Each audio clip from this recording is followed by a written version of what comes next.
Bom, vamos agora ver o terceiro e último, né, processador aqui da nossa série. E esse processador já vai ser um processador completo. O que caracteriza esse processador? Bom, são desvios condicionais. O que é isso? A gente tem que ter instruções que realizam um desvio dependendo de um resultado de comparações. Ou seja, você pega o resultado de comparações e decide se haverá ou não um desvio. Então, a gente consegue, com isso, desenvolver programas que ele fica somando, por exemplo, esse daqui, ele fica somando 1 ao acumulador. Mas antes de começar o programa, você coloca um valor 7, por exemplo, no registrador de entrada. Aí ele vai comparando o acumulador com esse valor que estava no registrador de entrada. Assim que o acumulador atingir esse valor, o loop para. Bom, o loop é interrompido. Então a codificação disso, para a gente codificar desvios, nós vamos ver aqui qual que é a nossa convenção, que é a convenção que eu adotei, que é utilizada na CPU 2. Aqui, ó, bom, os bits 22, 23 e 22 continuam com o mesmo significado. E eu estou usando esses bits aqui, tá bom? Do 19 ao 21, para definir condições para um desvio. Tá bom? Então, por exemplo, essa instrução aqui, tá bom? Isso aqui é um desvio, tá bom? Para onde? Tá bom? Aqui, então, ao invés de ser um literal, aqui é um endereço de desvio, tá bom? Aqui 1010, lembrando que o branco é 0, tá bom? 1010, isso é 10. Tá? Então, essa aqui é uma instrução que é de desvio, para onde? Para o endereço 10, em quais condições? Quando o barramento for maior que o acumulador, tá bom? Porque o bit 19 aqui que está ligado. Se eu quisesse que fosse quando fosse maior ou igual, eu teria que pôr um 1 aqui também. Então, isso aqui é a forma, essa que é a forma como a gente escreve um programa com desvios condicionais. Bom, então, vamos ver o que nós temos que modificar no nosso hardware, né, na nossa CPU, para dar conta de realizar esses desvios condicionais. Então, está aqui primeiro modificações na CPU. A primeira, aqui está a unidade de controle, aqui está o registrador de comparação, e como a mudança, o desvio, será realizado em função do resultado de comparações, tá bom? É preciso fazer com que a informação que está aqui nesse registrador de comparação, ela seja alimentada, ela alimente a unidade de controle. Tá bom? Então, essa é a primeira modificação. E a própria unidade de controle também tem que ser modificada. Primeiro, aqui, tá bom? Essa aqui é a decisão de desvio que resulta de uma lógica aqui que eu vou explicando aos poucos aqui. Bom, isso aqui é a decisão de desvio aqui para o PC.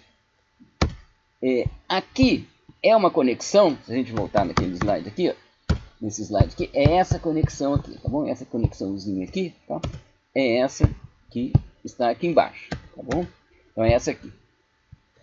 Bom, essa aqui está conectada, então, com o resultado da comparação.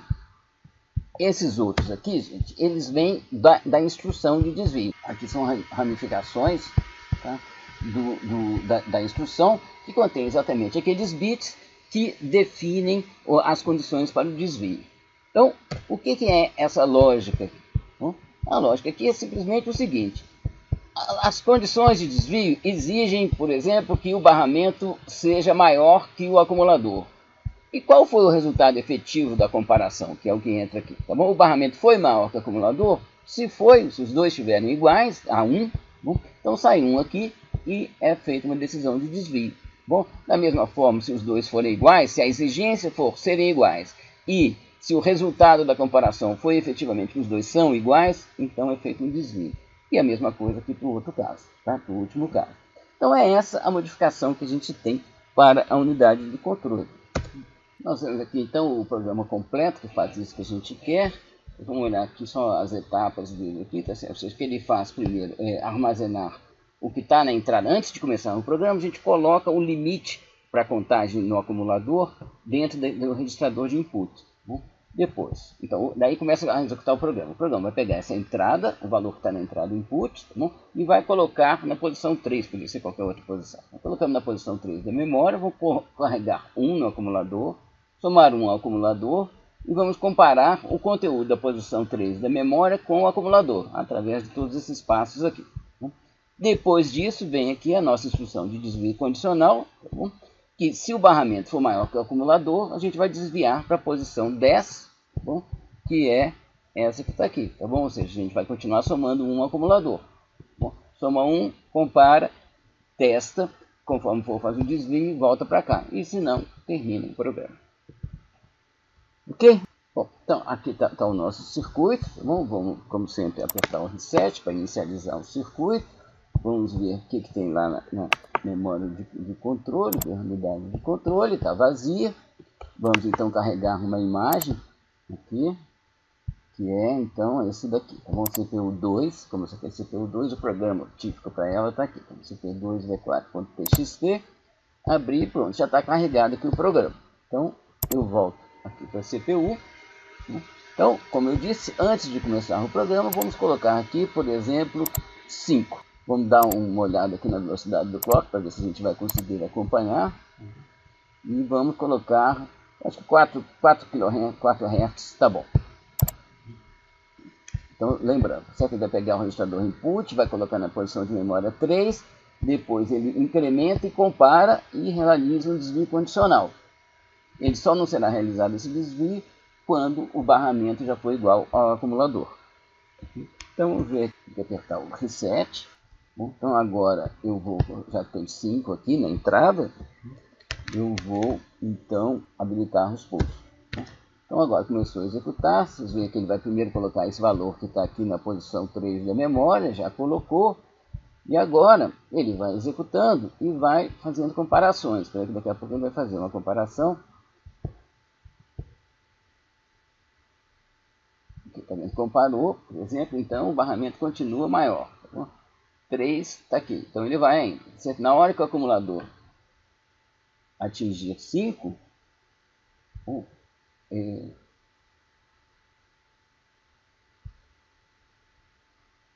vocês vão vendo que ele está fazendo diversas comparações aqui. Cada vez que acende isso aqui é uma nova comparação. Tá bom? Que acende essa linha aqui. Na hora que agora pronto, aqui pronto, nosso programa parou. Deu até um probleminha aqui que eu não sei bem o que é não. Mas agora eu já sei que o meu programa parou. Bom, vamos ver esse mesmo programa aqui. Vou apertar o reset outra vez. Vou continuar com esse valor aqui. E vamos ver esse programa executando lá na unidade de controle. Então está aqui na posição 0, deve ser assim mesmo. É daqui que nós vamos começar. E agora começou a execução. Está vendo? As instruções vão sendo executadas sequencialmente. Repare, aqui está a decisão de desvio. Por enquanto está parada aqui. Então, na hora que ele chega aqui num ponto, ele está executando, voltou para lá, tá bom? Isso aqui foi um passo do loop, tá bom? Voltando para a posição A, né, que é a 10.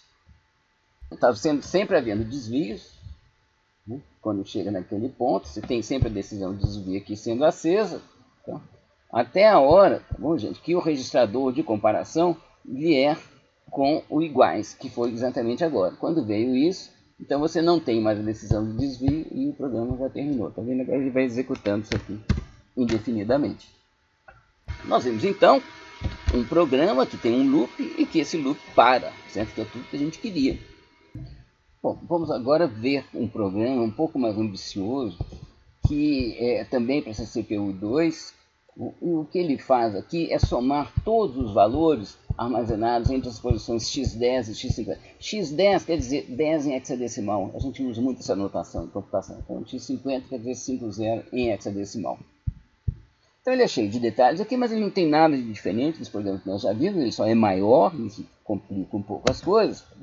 Mas ele, o que tem de importante aqui para reparar é que ele tem um loop aqui. Tá? Ou seja, quando, se vocês olharem de perto aqui, quando o acumulador for maior que x50, ele vai desviar para essa posição aqui, que é o meu loop. Então ele fica num loop aqui. Quando termina o loop, ele vai pegar o resultado e colocar no registrador out. É só para mostrar para vocês, gente, que essa nossa CPUzinha já consegue fazer um trabalho útil. Somar todos esses números aqui, acho que são 65 números, já não é tão fácil da gente fazer à mão, não. Vocês verão que o mesmo nosso computadorzinho simulado, ele é capaz de fazer essa soma muito mais rápido do que nós. Então, vamos ver se faz mesmo. Então, vamos lá ver o circuito. Está aqui o nosso circuito. Nós vamos apertar, como sempre, o reset para dar uma posição inicial boa. Vamos ver o que tem aqui na unidade de controle, está sem programa aqui, vamos trocar o programa aqui. Tá. Agora esse programa, ele está aqui nesse arquivo aqui, tá bom? Loop soma v4.txt. Né? Então já carreguei aqui o programa, vou voltar para a CPU, ele está somando coisas que já estão na memória. Como que ele chega na memória? Não sei, gente. Para nós aqui ele vai chegar na memória, que nós vamos carregar uma imagem. Tá? Essa imagem da memória, que já contém todos os números, né? É esse aqui, dados loopsoma.txt. Deixa eu editar conteúdo. Aqui, deixa eu mostrar para vocês. Aqui, o conteúdo da memória, a gente vê que você tem números diferentes de 0 nisso aqui, tá bom? Da posição 0,10 até a posição 0,49, até 0,50, aqui também tem alguma coisa, tá bom? Aqui nisso daqui. Bom, então são todos esses números aqui, eles também estão hexadecimal, né, que serão somados pelo nosso programa. Fechar essa janela, tá? Então a gente já tem aqui o conteúdo e agora vamos executar esse programa. Eu usei isso daqui para guardar qual endereço que está sendo somado. Tá? Nós vamos acompanhar por aqui essa soma. Então vamos ver qual está a frequência de pulso. 256 Hz é uma frequência boa para isso que eu quero fazer aqui agora. Então vou apertar aqui o Ctrl K. E ele está andando rápido, você está vendo que está indo para o endereço de 13, 14. Está indo. Bom, vamos vindo aqui. Está avançando, está demorando muito. Vamos aumentar essa frequência. Passar essa frequência aqui para 512. E aqui agora nós vamos acompanhando qual que é o endereço de memória que está sendo somado naquele momento. Está vendo? Está quase chegando, está quase terminando. Terminou e pronto. O resultado já foi para cá. Bom, vamos executá-lo outra vez, agora com uma frequência muito alta. Vamos apertar aqui o reset outra vez. Agora a gente tem que carregar outra vez a imagem da memória. Já está aqui, já escolhi esse aqui para mim, os dados já estão aqui. Eu vou passar essa frequência de pulso aqui para 2 kHz. Bom, então vamos ver em quanto tempo isso aqui vai ser feito. Apertei aqui o Ctrl K. Estão vendo aqui, gente? Vão acompanhando aqui o endereço. Acabou. Já calculamos a soma é essa daqui, 0,2DC, que dá, vamos ver aqui, em hexadecimal dá 700 exatamente.